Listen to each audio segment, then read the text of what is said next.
మరియా ఏడుపును తట్టుకోలేకపోయాడు. ఆమె ఏడుస్తుంటే చూడలేకపోయాడు.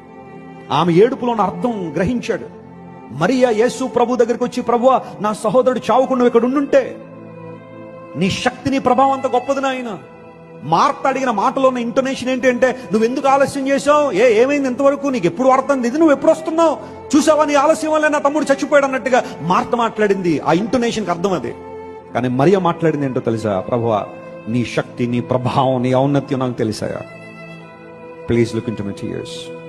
నా కన్నీళ్లు చూసే దేవుడు. మరియా ఏడుస్తుంటే యేసే తట్టుకోలేకపోయాడు. He's the compassionate God.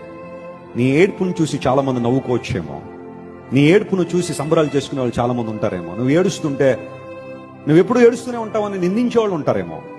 నమ్మో ప్రియ దేవుని బిడ్డ, నువ్వు ఏడిస్తే ఆ కన్నీరు నేల రాలక మునుపే నా యేసయ్య ఒడిలో పడుతుంది.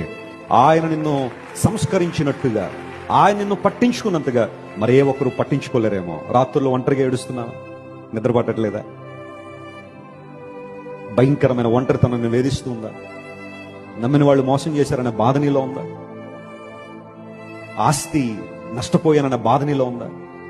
ఒక ఉద్యోగం పోయి, ఒక వ్యాపారంలో నష్టమయ్యి, కుటుంబస్తులు దూరం అయిపోయి, నువ్వు బాగా ఎవరినైతే నమ్మావో, ఎవరినైతే ప్రేమించావో వాళ్ళే నీ మీద నిందలేస్తే, అవమానకరంగా మాట్లాడితే తట్టుకోలేక వాటిని పదే పదే అవే గుర్తొచ్చి రాత్రులు నిద్ర పట్టుకుంటూ సఫర్ అవుతున్నావా?